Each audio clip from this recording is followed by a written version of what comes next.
alhamdulillah alhamdulillah alhamdulillah. abonné leen ci seen chaîne MALBN bu leen fàtte bës cloche bi ngir ngeen mën a am bépp xibaar bu aju ci wàllu faydu bi. ci seen taxawaay bu rafet ak jàppale fond bu Medina Baye moo waral fond Medina Baye jëmmal ak yaatal ay liggéeyam. fond Medina Baye dañ koy sant ndax étape bi nga xam ne ci fond bi ñëw na defal ñu xéwal yi ndimbal lu mag li fekkoon na école bi soxla woon na ko. sama mbokki taalibe maa ngi leen di ñaax lépp loo xam ne li fond bi woote na ko ci lu aju ci xidmaal Cheikh Ibrahima xidmaal xam-xam ngeen taxaw ci bu leen ci kenn jiitu. mën ngeen a yónnee seeni ndimbal ci numéro yii di ñëw Orange Money ak Wave ci 77 481 04 04 code marchand ci 24 04 84 wala ngeen yónnee ci Free Money 76 266 68 68. fond bi amul projet bu ëpp néeg baay bi bu dee 100 millions pour mu baax dinañ ko def ci àddina bi yëpp ci diaspora bi ngi defaat un appel solennel di wax ne fond bi bu dul woon réhabilité néeg Baay Ñas bii rek jar na lépp lu nit mën mu def ko ci. maktab bi nga xam ne fond bi moo koy àggali te ñu ngi ci nii ci raax bi pour que gan yi mën fa dal aussi en masse mu nekk benn R+2 boo xam ne lu néew capacité d'accueil bi suñ ko utiliser ci gàmm gi mën na jël 1000 personnes. ngir am ci ay leeral mën ngeen a woote ci 77 481 04 04 77 527 67 67 77 354 95 56. kuy tabaxu nag foog nga am dara kuy am dara nag yaay génne dara ah yéen di ngeen di wax money make the money ah voilà donc dañoo bëgg xaalis bon ay foog ñu joxe xaalis pour am xaalis yàlla ñu yàlla dimbale ci loolu te buñ ko defee dinañ gis barke boo xam ne géntuñ ko woon man maa leen ko wax ah du man maa ko wax sax waaye bàyyi moo ko wax ah moo ko wax ci ay baytu yoo xam ne def leen nii bon di ngeen am lu ngeen foogutoon ne mun ngeen ko am te lii ci la bokk fond bi géntuñ ko woon waaye gis nga tëb na rek feeñ ci àddina. dañuy jàll rek ci présenté wax leen ne alhamdulilahi am nañ fii ay taalif yu bees benn mi ngi jógee ci suñu mbokk le nouvel ouvrage de notre frère le docteur Cheikh Abdoulaye Niang de l'IFAN Université Cheikh Anta Diop de Dakar qui vient de publier un ouvrage très intéressant et rempli d'informations sur la Faïda et son imam, sur la trajectoire de la Faïda, sa propagation et pour la première fois il a fait une étude de la Faïda après Cheikh Ibrahim Niass radiallahu anhu. Nous le félicitons et nous prions pour lui et nous l'appelons ici pour qu'il nous fasse un exposé ou bien un résumé de cet ouvrage important et je vous appelle tous à vous le procurer inchallah. Suñu mbokk Hadj Abdoulaye Niang docteur Cheikh Abdoulaye Niang dafa bind livre bu am solo ci fayda bi comme beesal ak diine ku ne xam ne Baye dafa ñëw pour beesal diine ji nga xam ne sunna si yonentu Yàlla Muhammad sallallahu alayhi wa sallam nga xam ne ngi noonu alamani al yawma ndiraasu sunnati maahi dalaali qaidi lil janna daf may métit lool bu ma gisee ne sunnaa ngi bëgg a raaf jëm ci jeex waaye waxoon na ne dama ñëw tamit pour beesal yoonu sufiyanke uxyi tariqa al qawmi lil quruni beesal yoonu sufiyanke bi nga xam ne dama ko bëgg a beesal pour génération ak siècle yi ñëw yëpp mu dëgër taxaw loolu yaakaar naa Baye réussir na ko loolu yëpp indi na ko ci biir étude bi kon ñu oo ko fii mu defal ñu ci waxtaan ñu doog a continuer programme bi incha allah. rahmaani rahim wa sallallahu ala sayyidina muhammadin wa ala alihi wa sahbihi wa sallama tasliman يا همة الشيخ اخطري لنا بهذا المقدر ولتعطفي بنظرة تأتي لنا بزفر اشرح لي صدري ويسر لي أمري واحلل عقدة من لساني يفقهوا قولي لا حول ولا قوة إلا بالله العلي العظيم وبعد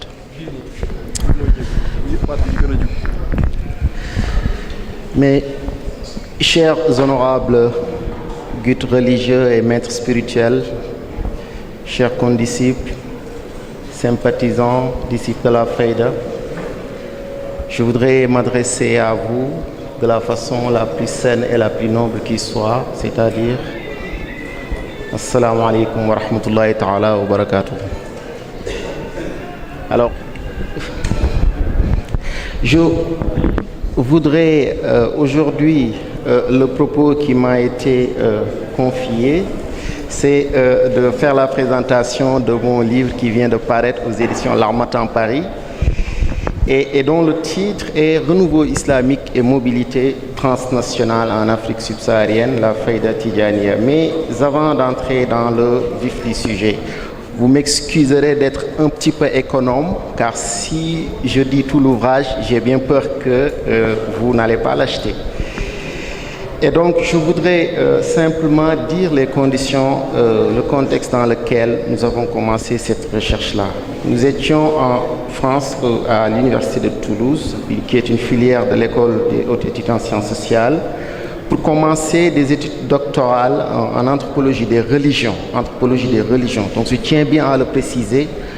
Notre discipline, notre formation universitaire, c'est une formation d'anthropologue des religions et du religieux. Et alors, au tournant des années 2000, le contexte est très important et vous allez comprendre pourquoi.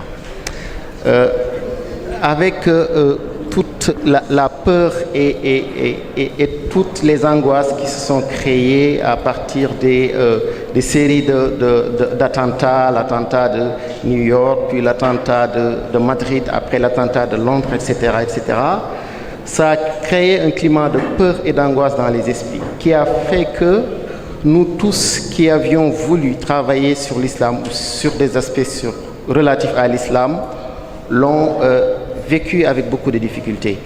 J'en ai connu des recherches doctorales qui ont été stoppées net. Il y en a qui se sont vus refuser l'inscription en thèse simplement parce qu'ils travaillaient sur des sujets proches à l'islam ou à des aspects qui touchaient à l'islam. Et j'en ai même vu des thèses qui ont fait l'objet de soutenance à huis clos. Comme pour dire, ni vu, ni connu, on ne veut pas de l'islam, on ne veut pas qu'on en parle, on ne veut pas qu'on en fasse un objet de recherche qui a une certaine dignité scientifique. Et c'est donc dans ce contexte-là que moi, je me suis dit, en tout cas le portrait qui avait été fait dans les médias et dans les écrits universitaires de l'époque, je dis bien de l'époque, en aucun cas je ne m'y retrouvais parce que moi ce qu'on m'a appris c'est un islam de tolérance et l'islam en réalité c'est une religion de tolérance. Ce qu'on m'a appris c'est qu'on peut prêcher et diffuser la foi et la parole de Dieu à partir de ce que le Coran appelle la bonne exhortation et la bonne manière. Et que moi, en tant qu'Africain musulman, ce que j'ai vu les gens faire, c'est propager l'islam par l'exemple et la persuasion. Et à partir de là, je me suis dit que je ne devais souffrir d'aucun complexe à travailler sur, porter un regard d'anthropologue sur l'islam africain. Et là, tout de suite, je me suis fait un objectif qui était d'étudier assez modestement les liens historiquement tissés entre une communauté religieuse, en l'occurrence la Fayda Tidjaniya, et ce que j'ai appelé à l'époque la pratique de la da'wa itinérant. Da'wa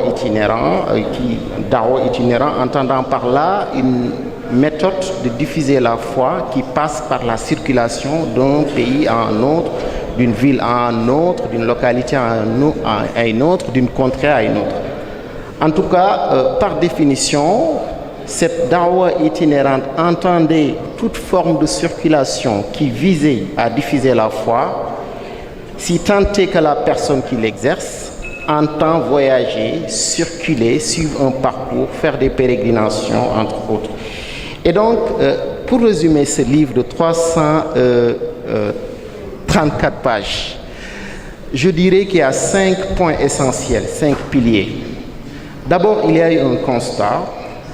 Ensuite, il y a eu une communauté, en l'occurrence la Fayda Tidjaniya Ibrahimiya. Et puis après, il y a une démarche méthodologique. Puis après est venu ce que j'ai appelé un terrain, le terrain, Vous savez, en anthropologie, notre travail consiste à faire du terrain, faire des enquêtes, des observations, recueillir des témoignages, récolter des archives, compulser toute une documentation et après faire un travail d'interprétation et d'analyse. Et une fois que j'ai un constat, une communauté, une démarche méthodologique, un terrain, il me restait quoi? Il me restait un cadre d'interprétation. Et alors, le constat dont je parle est celui qui entend dire que l'itinérance, c'est-à-dire le fait de circuler, d'aller d'un endroit à un autre pour diffuser une religion, une méthode de salut, une voie religieuse ou une doctrine ou un enseignement, appelez-nous comme on veut, est quelque chose qui est commun à toutes les religions et même au-delà des religions. J'ai commencé à exploiter les écrits du christianisme, comment le christianisme a considéré, a envisagé la circulation. Et là, mes premiers réflexes, c'est d'aller voir les écrits des pères chrétiens. En commençant par Matthieu, dans son évangile, chapitre 28, verset 19-20, il dit la chose suivante. Il parle le langage de Jésus en quelque sorte. Il dit, allez parcourir toutes les nations et baptisez-les au nom du Père, du Fils et du Saint-Esprit. Enseignez-leur et faites-leur appliquer ce que je vous ai prescrit. Donc, le christianisme est clairement positionné sur ce terrain de l'itinérance, considéré comme une méthode de diffusion de la foi. Mais le christianisme n'a pas le monopole de considérations liées à l'itinérance. Dans l'islam également, l'islam va aller beaucoup plus loin parce que dès l'origine, dès la fondation, on a eu deux systématiques très clairement indiquées. La première, c'est Abyssinie 1613 et puis Abyssinie 1615. Les deux premières migrations sont allées en Abyssinie, auprès du Négus. Et pour moi, cet acte fondateur est quelque chose qui nous donne l'idée, en tout cas, que la méthode d'itinérance comme démarche de diffusion de la foi est bien ancrée dans la religion musulmane. Et aussi longtemps que je scrutais également les autres traditions religieuses, je voyais que cet élément-là qu'on appelle itinérance ou circulation religieuse était également présent. Si on va dans le bouddhisme, on le retrouve. Si on va dans l'hindouisme, on le retrouve. Si on va chez les patois indiens, qui est une secte bouddhiste, on le retrouve. Si on va chez les Nat Yogis, qui est une communauté yogi indo-asiatique, on le retrouve également. Donc, on a affaire, le constat nous amène à dire qu'on a affaire à une considération universelle et transversale. Comment maintenant trouver une communauté qui non seulement va se réapproprier cette universalité et puis proposer un modèle qui est singulièrement différent de ce que les autres communautés ont dit. Et là, je n'ai pas besoin de chercher loin. Moi qui ai grandi dans une ambiance où les gens ont tout le temps voyagé, il y avait tout le temps des allées et venues, il y avait tout le temps des manifestations à l'étranger, d'un pays à l'autre, on convertissait des gens, on diffusait la tariqa tijaniya, on scellait des mariages à l'étranger, on célébrait des manifestations, on réconciliait des gens, etc., etc.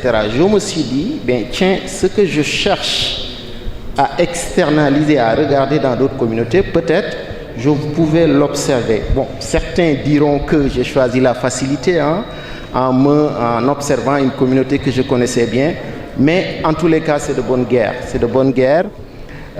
Et je ne suis pas le premier à avoir travaillé, porté un regard anthropologique sur ma communauté d'appartenance. Et pour complètement me rassurer, c'est-à-dire me dire que l'entreprise de recherche que j'envisageais était quelque chose non seulement de faisable, mais de digne scientifiquement, je me suis retourné vers un texte du sociologue français Pierre Bourdieu qui dit la chose suivante. Il dit que lorsqu'on étudie la religion, il y a trois possibilités. Soit on est athée, on n'est pas croyant, soit on est athée, on est agnostique, on n'a aucun rapport avec la religion. Ou bien alors, On a été croyant, mais on ne l'est plus. Et puis enfin, la troisième posture, c'est celle qui consiste à être croyant, être d'une communauté, membre d'une communauté, et se décider de jeter un regard sur cette communauté-là. Et il dit que de toutes les trois positions, la troisième position est la plus rentable scientifiquement. Parce que celui qui connaît de l'intérieur, il est à même de faire un travail d'objectivation et de distanciation. Et donc, à partir de là, je n'avais plus à souffrir d'aucun complexe. Donc, un constat, l'universalité de la circulation chez toutes les religions. Deuxième élément, une communauté, en l'occurrence la Fayda, que je croyais avoir connaître pour être grandi dedans, et qui est fortement présent sur ce dispositif de transnationalisation du religieux, qui consiste à faire en sorte que la religion ne soit plus la religion d'un pays ou d'une ville, mais la religion du monde. Ce que Cheikh Ibrahim a fait et à sa suite, ses enfants, ses petits-enfants et tous nos chouyours sont en train de faire. Maintenant, il me restait la démarche méthodologique. Quelle démarche appropriée? C'est-à-dire, qu'est-ce qu'il faut faire pour capter sur le vif cette circulation qui se capitalisait dans le temps et dans l'espace? C'est-à-dire, comment faire pour collecter suffisamment de données? Comment faire pour recenser, identifier et par la suite classer tous les éléments qui entrent en jeu dans cette configuration? Et c'est à partir de là que nous nous sommes dit qu'il fallait faire usage d'une démarche qu'on appelle en anthropologie, une démarche de l'anthropologie multisituée. C'est-à-dire que vous ne travaillez pas sur un pays ou une ville quelconque, mais vous allez voyager, circuler, vous déplacer, suivre une même pratique, voir ses différentes déclinaisons locales. Et c'est ce que nous avons fait. Et pour se coller à l'exercice, il fallait maintenant trouver le terrain. Donc j'ai dit le constat, la communauté, la démarche méthodologique, ensuite le terrain. Et le terrain qui, selon nous, a semblé le plus approprié, le plus propice pour nous restituer cette réalité-là, qui était la circulation de la Fayda dans sa dimension objective, c'était le terrain qui va du Niger au Nigeria, en passant par, bien sûr, le Sénégal et la Mauritanie. Et c'est à partir de là que nous avons été amenés à cheminer, à aller, oui, je vais conclure, à aller d'un endroit à l'autre. Et une fois que les données ont été récoltées, nous avons essayé d'élaborer un cadre d'interprétation à travers 3 séries d'hypothèses. La première hypothèse a consisté à dire que la circulation est un moment de production et de reproduction du religieux. C'est-à-dire que la Fayda se reproduit et se recompose dans la circulation de ses acteurs. Et donc, pour démontrer tout cela, il fallait également faire des catégorisations. Nous avons catégorisé 4 éléments. Nous avons dit qu'il y a des moments, ces moments-là, ça peut être des tournées, ça peut être des tournées embarquées, ça peut être des cadres de manifestation, ça peut être aussi des déplacements de guides religieux qui prennent leur propre initiative pour aller, qui dans un pays, qui dans une ville, qui dans un village, pour exercer, effectuer une activité religieuse. Ensuite, nous avons catégorisé les différents acteurs qui entraient en jeu dans cette circulation. Nous avons parlé de leaders, d'outsiders, d'inclassables, des femmes, la division des apprentis. Et tout de suite après, nous avons voulu saisir l'ensemble des mots, faire l'inventaire des mots qui sont le plus souvent prononcés. C'est ce qui a donné lieu ici dans le livre à une sorte de récapitulatif des différents mots qui sont le plus souvent prononcés, ou en tout cas qui reviennent le plus dans le discours de nos guides religieux. Et puis après, nous avons parlé des choses, nous les avons classées en 3 catégories. Nous avons cru qu'il y avait ce qu'on appelle l'administration éthique de la communauté, c'est-à-dire comment les guides religieux font en sorte pour, en tout cas, gouverner moralement la communauté des croyants. Gouverner les croyants, c'est-à-dire recommander le bien et interdire le mal. Et puis après, deuxième sous-catégorie, c'est l'enseignement du savoir religieux. Nous pensons que, effectivement, dans la pratique, il y a une démarche d'enseignement du savoir religieux. Et enfin, il y a une démarche de distribution de recettes magiques et de prières qu'on retrouve très souvent. Et puis, quatrième aspect de cette circulation, c'est qu'elle a la faculté de générer ce que j'appelle les variations associatives. C'est-à-dire la manière dont les gens vont s'associer, se fédérer pour créer des associations est fortement impactée par la circulation.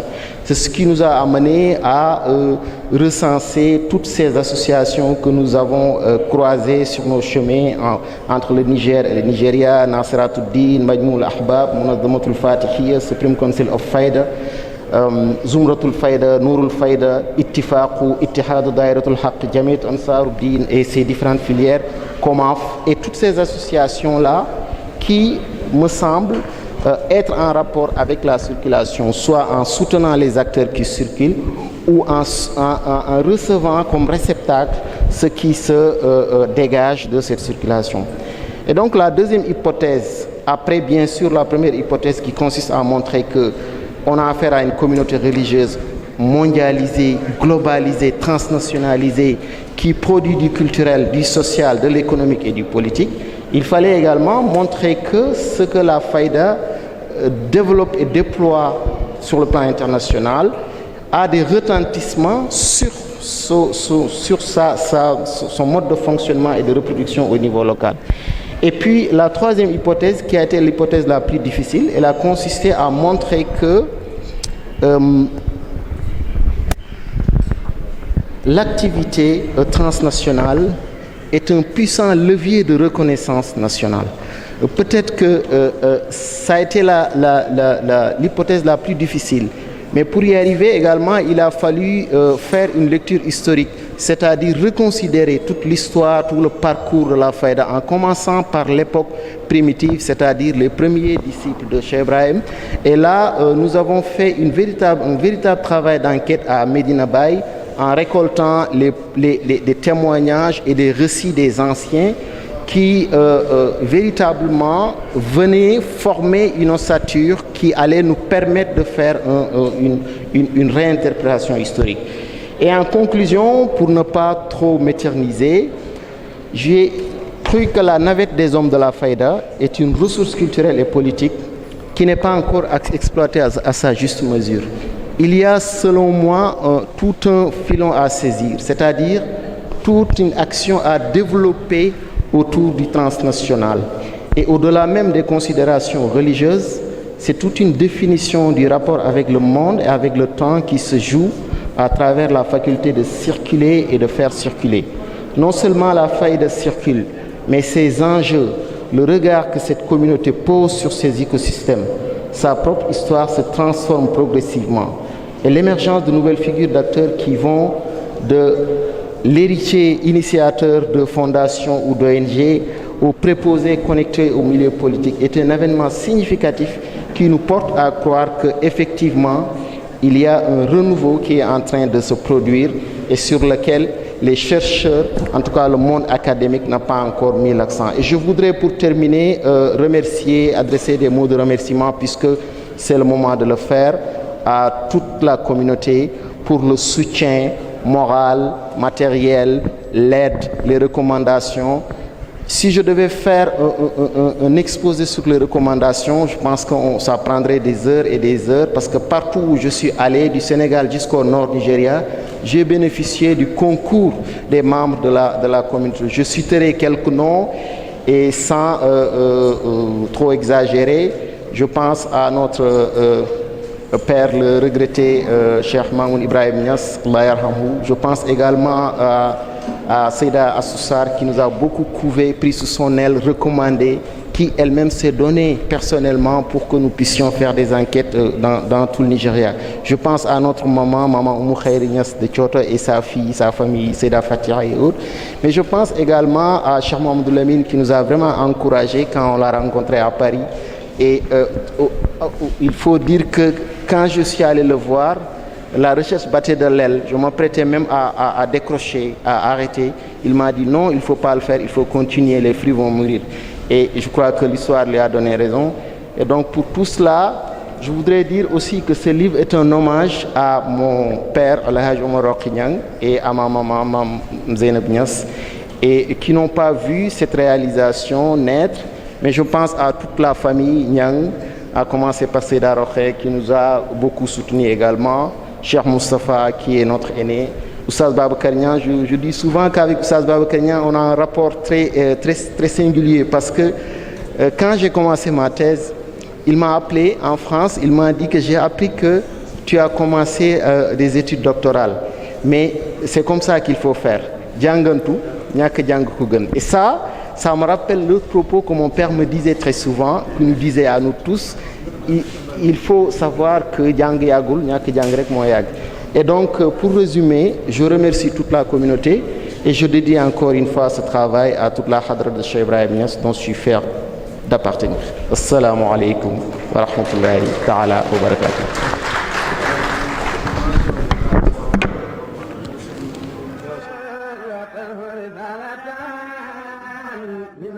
Alhamdulillah. Alhamdulillah.